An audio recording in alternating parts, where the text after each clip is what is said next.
episode is going to cover and deal with the issue of the difficulties people face unplugging their network of friends and loved ones when it comes to this type of information.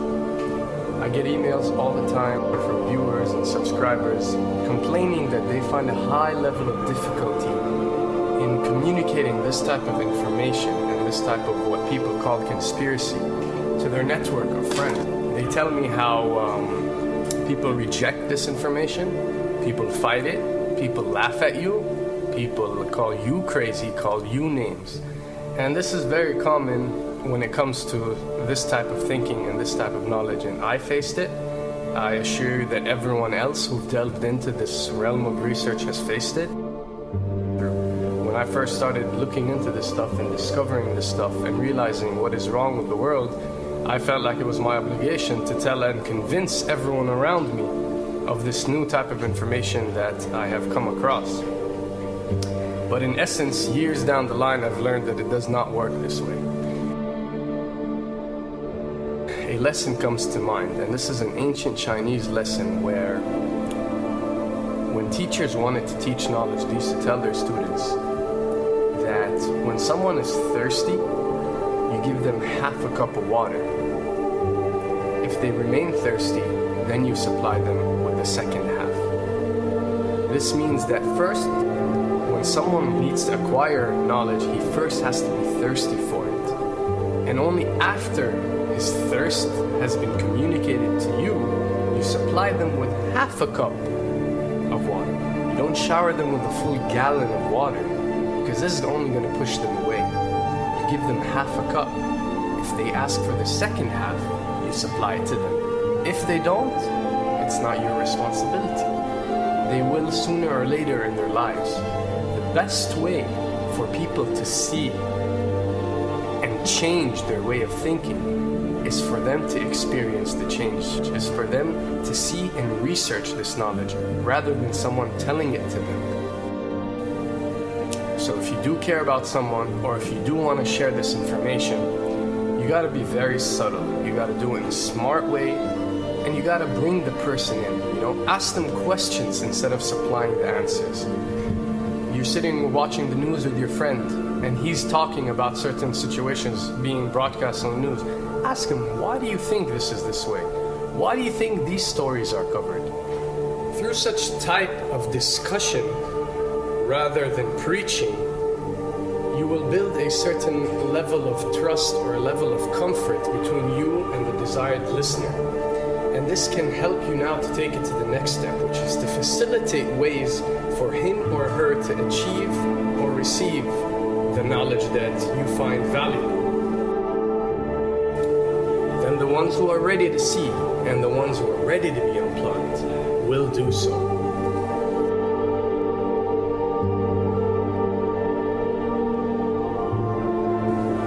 Why does this happen? Why would people reject such knowledge? Why would people fight such knowledge? Why would people attack you? Well, it happens most definitely for one of the following reasons.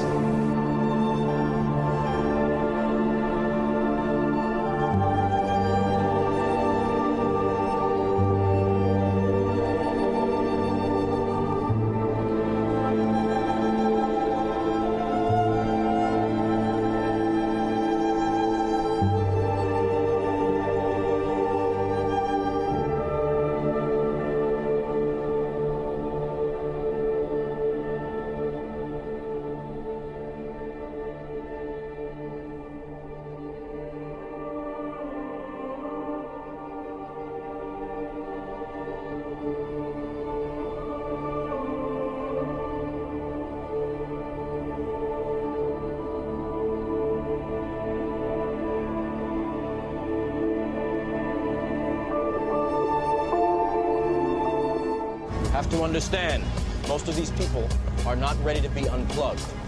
And many of them are so inert, so hopelessly dependent on the system, that they will fight to protect it.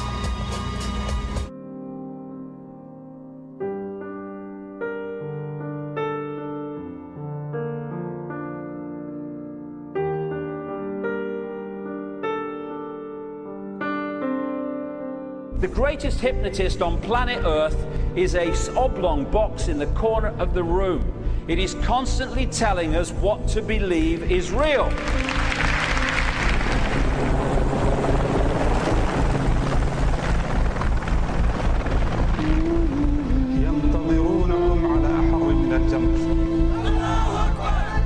If you can persuade people that what they see with their eyes is what there is to see, you're gone. Because they'll laugh in the face of an explanation that portrays the bigger picture of what's happening. And they have. Fox Noise today actually suggests the fires may have been started by Al-Qaeda. An FBI memo from late in June of this year is popping up this morning, and it's ominous.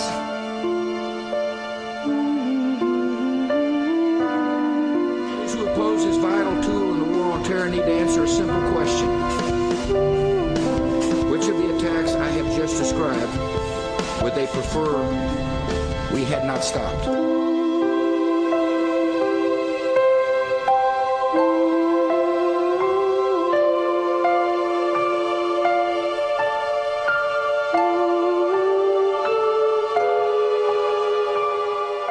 You people and 62 million other Americans are listening to me right now because less than 3% of you people read books.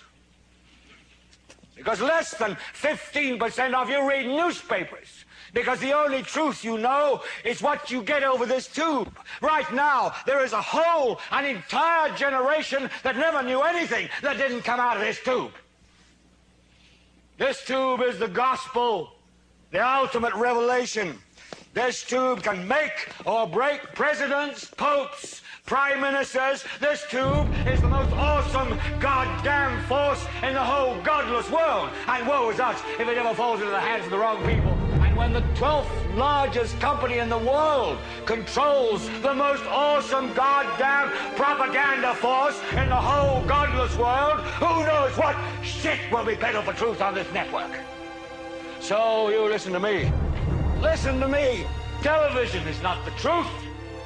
Television is a goddamn amusement park. Television is a circus, a carnival, a traveling troupe of acrobats, storytellers, dancers, singers, jugglers, sideshow freaks, lion tamers, and football players. We're in the boredom-killing business. So if you want the truth, go to God. Go to your gurus. Go to yourself.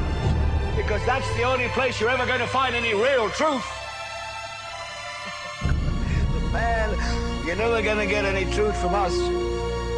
We'll tell you anything you want to hear. We lie like hell. We'll tell you that Kojak always gets the killer and that nobody ever gets cancer in Archie Bunker's house.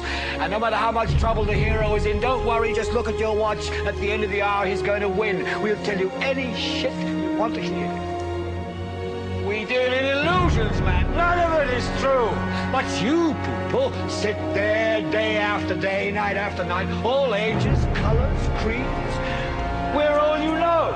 You're beginning to believe the illusions we're spinning here. You're beginning to think that the tube is reality and that your own lives are unreal. You do whatever the tube tells you. You dress like the tube. You eat like the tube. You raise your children like the tube. You even think like the tube.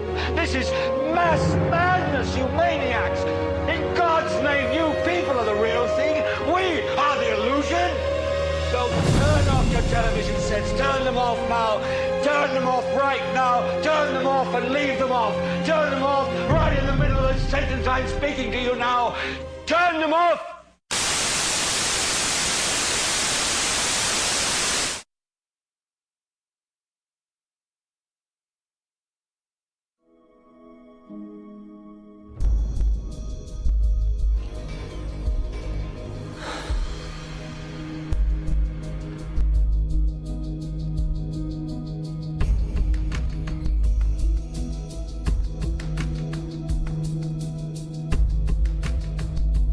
Welcome to the real world.